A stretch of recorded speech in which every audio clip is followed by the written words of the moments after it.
सो दोस्तों welcome to money stocks. तो इस वीडियो के अंदर हम लोग बात करने वाले हैं मल्टीपल स्टॉक्स के बारे में। तो चलिए सबसे पहले हम लोग डिस्कस करेंगे इरेडा के बारे में। तो इरेडा का अगर पिछले 2 दिनों का परफॉर्मेंस देखोगे तो ऑलमोस्ट हमें 20 से 21% तक की तेजी नजर आ रही है।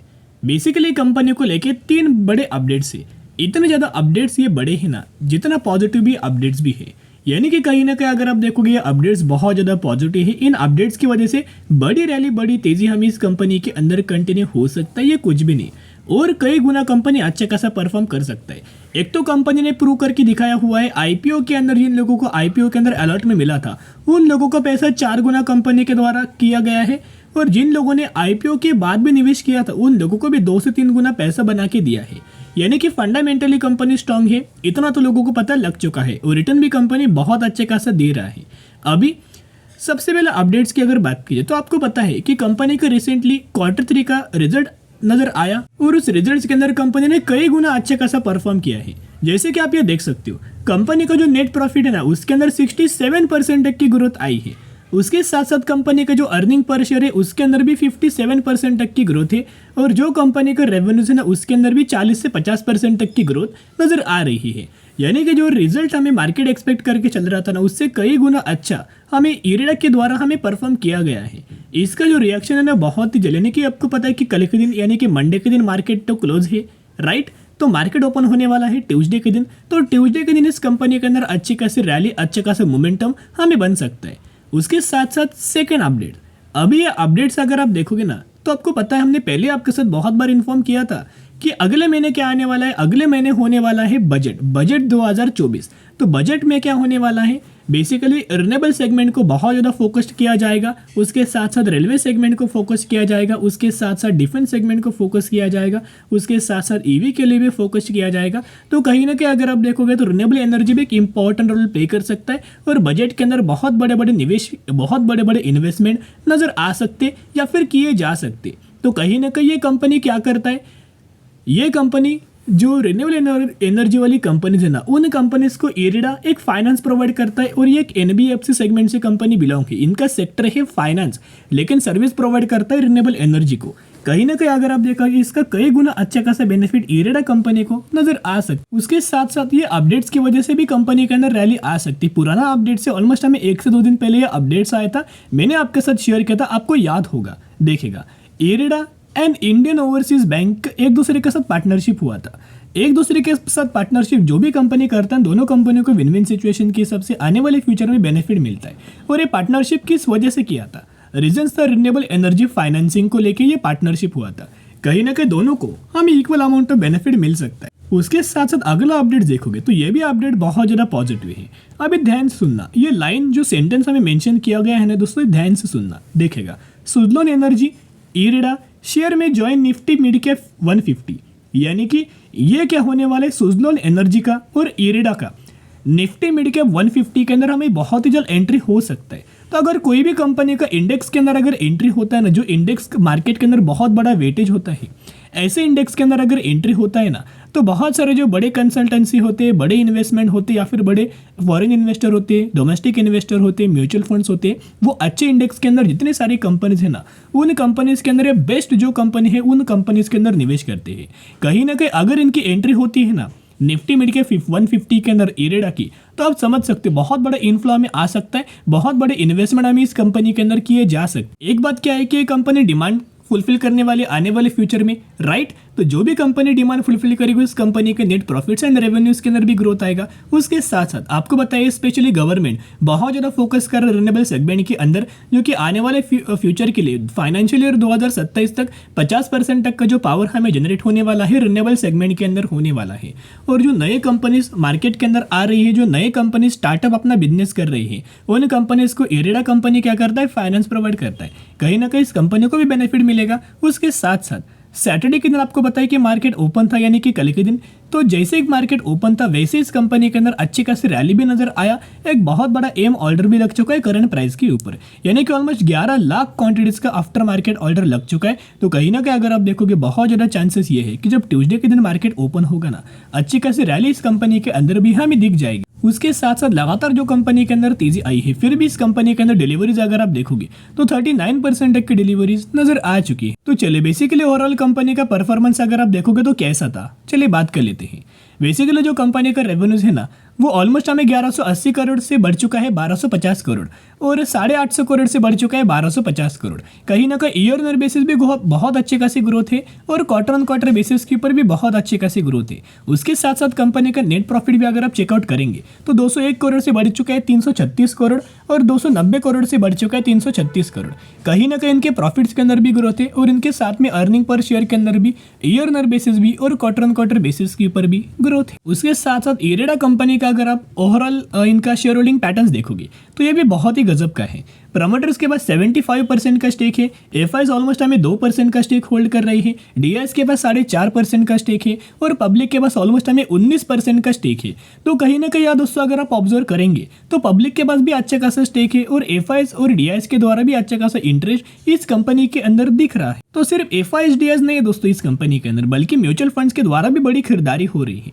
जैसे कि आप देख पा रहे दिसंबर महीने का डेटा है, जिसके अंदर एचडीएफसी का एक फंड है जिन्होंने 11,000 करोड़ की खरीदारी किया है, एक और एचडीएफसी का फंड है 2,970 करोड़ की खरीदारी, डीएससीपी का एक फंड है 10,400 करोड़ की खरीदारी, कोटक का एक फंड है 4,690 करोड़ की खरीदारी, डीएसपी का एक और फंड है 13,600 करोड़ की खरीदारी, और एक कोटक का फंड है जिन्होंने ऑलमोस्ट हमें 13,600 करोड़ की खरीदारी किया हुआ है। तो आप देख सकते हो कि निवेश और जो अपडेट्स हमें जिस तरीके से नजर आई है ना, वो कंपनी को बहुत अच्छा खासा मोमेंटम बना रह सकता है, बड़ी रैली हमें कंपनी के अंदर नजर आ सकती है। तो जैसे जैसे हमें इरेडा कंपनी के अंदर गिरावट नजर आएगी, वैसे वैसे कंपनी के अंदर खरीदारी करना, एसआईपी करना स्टार्ट कीजिएगा। चलिए अभी हम बात करने वाले हैं आईआरएफसी के बारे में। जो आईआरएफसी का पिछले 2 दिनों का परफॉर्मेंस देखोगे तो 20% तक की तेजी आया, एंड 176 रुपीज के आसपास हमें कंपनी के अंदर क्लोजिंग नजर आ चुकी। कहीं ना कहीं आईआरएफसी कंपनी की अगर बातचीत की जाए, जो बहुत पहले से हम लोग इस कंपनी को लेके बहुत ज्यादा बुलिश थे, लेकिन इतना ज्यादा कंपनी के अंदर तेजी आएगा ये अनएक्सपेक्टेड था दोस्तों। और मार्केट यही इसी वजह से जाना जाता है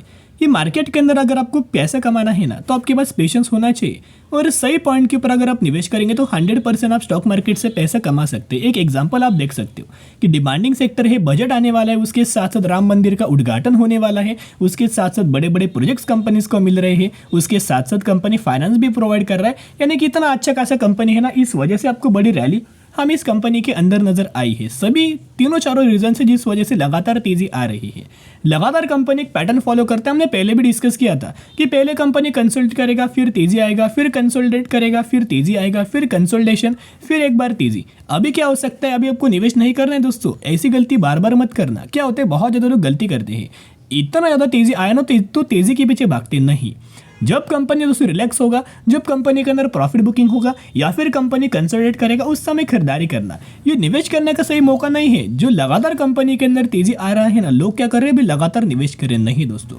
फ्रेश बाइंग करंटली इग्नोर करना। जिन लोगों ने पहले से खरीदारी किया है ना, लेवल्स क्या था, 100 रुपए का लेवल्स था, लेवल्स क्या था, 80 रुपए के आसपास था, लेवल्स क्या था, 110 रुपए के आसपास था। जिन लोगों ने इस प्राइस रेंज के आसपास निवेश किया है, वो लोग जरूर कंपनी को फ्यूचर के लिए कंटिन्यू करना, लेकिन फ्रेश बाइंग करंटली मत करना। पहले कंपनी को स्टेबल होने दीजिएगा, प्रॉफिट बुकिंग होने दीजिएगा, कंसोलिडेशन करने दीजिएगा, उसके बाद निवेश करना। लेकिन ये निवेश करने का मौका दोस्तों बिल्कुल भी नहीं है। तो ये कंपनी के अंदर ऑब्जर्व करेंगे तो जनवरी महीने के अंदर ऑलमोस्ट हमें 50 से 70% तक की तेजी आईआरएफसी के अंदर, आरवीएनएल के अंदर एंड अदर रेलवे स्टॉक्स के अंदर लगातार नजर आ रही है। उसके साथ साथ अगर आप कंपनी के अंदर ऑब्जर्व करेंगे तो रैली की वजह क्या है, जैसे कि आपको बताया कि लगातार रेलवेज के अंदर हमें बजट भी आने वाला है अगले महीने, उसके साथ साथ कल के दिन राम मंदिर का उद्घाटन भी होने वाला है, राइट, अयोध्या के अंदर, और उसके साथ साथ कंपनी फंडामेंटली भी बहुत ज़्यादा स्ट्रॉन्ग है। तो सभी रीजंस की वजह से लगातार तेजी आ रही है।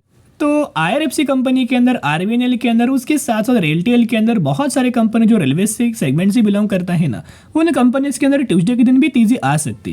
क्योंकि आईआरएफसी की अगर बात की जाए तो आफ्टर मार्केट ऑर्डर लग चुका है। क्वांटिटीज अगर आप देखोगे 17 लाख क्वांटिटीज का आफ्टर मार्केट ऑर्डर लगा हुआ है करंट प्राइस के ऊपर। तो कहीं ना कहीं अगर आप देखोगे हिडन तरीके से खरीदारी हो रहा है, बड़े बड़े ब्लॉक डील्स हमें कंपनीज के अंदर नजर आ रहा है। तो जैसे कंपनी हमें ट्यूसडे के दिन ओपन होगा, वैसे कंपनी के अंदर फिर अपर सर्किट लग सकता है। तो IRFC का अगर आप चार्ट देखोगे ना तो बहुत बार हमने दोस्तों इस कंपनी को लेकर डिस्कस किया था और हमारा जो स्ट्रैटेजी है वो बहुत अच्छा खासा दोस्तों हर एक कंपनी के अंदर वर्क हो रहा है। अभी कैसे आपको बताएं कि जो येलो लाइन इंडिकेट्स क्या करता है 50 डेज का moving average, grey line indicates क्या करता है 200 डेज का मूविंग एवरेज। तो जैसे जैसे कंपनी मूविंग एवरेज को क्रॉस करता है वैसे वैसे जब फिर से मूविंग एवरेज के आसपास आएगा ना वैसे कंपनी सपोर्ट लेगा। देखिएगा पहली बार मूविंग एवरेज के आसपास आया सपोर्ट लिया, सेकंड बार सपोर्ट लिया, थर्ड बार सपोर्ट लिया, फोर्थ बार, फिफ्थ बार, सिक्स्थ बार, लगातार कंपनी जैसे मूविंग एवरेज के आसपास होता है वैसे सपोर्ट लेता है। अभी हो क्या सकता है, मूविंग एवरेज दोस्तों कहाँ है, 50 दिन का मूविंग एवरेज, 200 दिन का मूविंग एवरेज करंटली चार्ट यहाँ ट्रेड कर रहा है। इन दोनों का डिफरेंस बहुत ज़्यादा है। तो अभी हमें फ्रेश बाइंग नहीं करना है। जब ये कंपनी मूविंग एवरेज के आसपास आता है ना तभी हमें निवेश करना होता है दोस्तों, तभी ये इफेक्टिव वे में चार्ट हमारा वर्क करता है। और आपको याद होगा IRFC कंपनी का जो प्रमोटर्स का जो होल्डिंग है ना अभी भी ऑलमोस्ट हमें 86% है। तो प्रमोटर्स को अगर अपनी होल्डिंग रिड्यूस करना है, जैसे कि आपको पता है कि सेबी का रूल है कि जो कंपनी स्टॉक मार्केट के अंदर आता है ना 3 सालों में प्रमोटर्स का होल्डिंग होना चाहिए 75%। तो अगर IRFC के प्रमोटर्स को होल्डिंग 75% करना ही ना तो 11 से 12% तक का स्टेक हमें बेचना पड़ेगा प्रमोटर्स को। तो कहीं ना कहीं अगर 11 से 12% का स्टेक बेचना पड़ेगा ना तो किस माध्यम से बेचेंगे, उस प्रोसेस को बोलते हैं OFS यानी कि ऑफर फॉर सेल। तो ऑफर फॉर सेल होता क्या है, अगर प्रमोटर्स को अपना माल बेचना होता है ना तो OFS हमेशा क्या होता है, एक डिस्काउंटेड प्राइस के अंदर होता है। प्रीमियम प्राइस के ऊपर क्या होता है, बायबैक होता है। तो बायबैक ये नहीं है, ये है OFS। तो OFS आएगा डिस्काउंट प्राइस पर। फॉर एग्जांपल ऐसा मान लीजिएगा कि RVNL के अंदर या फिर IRFC कंपनी के अंदर प्राइस 200 रुपये के आसपास चल रहा है और 200 रुपये के ऊपर जैसे प्राइस आया वैसे इनके मैनेजमेंट के द्वारा अनाउंसमेंट किया गया कि अनाउंसमेंट किया गया कि OFS आने वाला है। तो OFS का टारगेट दोस्तों क्या दिया जाएगा, 170 रुपये के आसपास, 160 रुपये के आसपास, 180 रुपये के आसपास, इस तरीके से टारगेट दिया जाएगा। फिर क्या होगा, 200 रुपये की कंपनी 170 रुपये के आसपास जाएगा और जैसे कंपनी के अंदर गिरावट होने लगेगा वैसे प्रमोटर्स अपना माल बेचने लगेंगे। तो कहीं ना कहीं लेकिन आपको बताए कि जब OFS खत्म होता है ना फिर कंपनी के अंदर तेजी आना स्टार्ट होता है। एक एग्जांपल भी आपके सामने है RVNL। तो RVNL के अंदर भी जब OFS आया था गिरावट भी हुआ था, लेकिन अभी आप देख सकते हो कंपनी कहाँ ट्रेड कर रहा है। तो जो भी इवेंट होता है वो शॉर्ट टर्म के लिए होता है। अगर कंपनी का बिजनेस अच्छा है, पैरामीटर्स अगर अच्छा है ना तो वो कंपनी आने वाले सालों में बढ़िया तरीके से रिटर्न देता है। तो ये डर जो बना हुआ है ना कि OFS आएगा कंपनी गिरेगा, ऐसी बात नहीं, गिरेगा भी कंपनी लेकिन इस गिरावट के अंदर निवेश करने का बढ़िया मौका बन सकता है। चलिए अब हम बात करेंगे अगले कंपनी के बारे में जिसका नाम है सिंचर होटल लिमिटेड। 302 रुपये के आसपास ट्रेड कर रहा है और मैक्सिमम के अंदर 4225% तक का रिटर्न शेयर होल्डर्स को प्रोवाइड करके दे चुका है। यह कंपनी ने 1:1 रेशियो का बोनस अनाउंसमेंट किया, यानी कि अगर आपके पास 1 शेयर होंगे तो 1 के बदले आपको 1 शेयर मिलेंगे।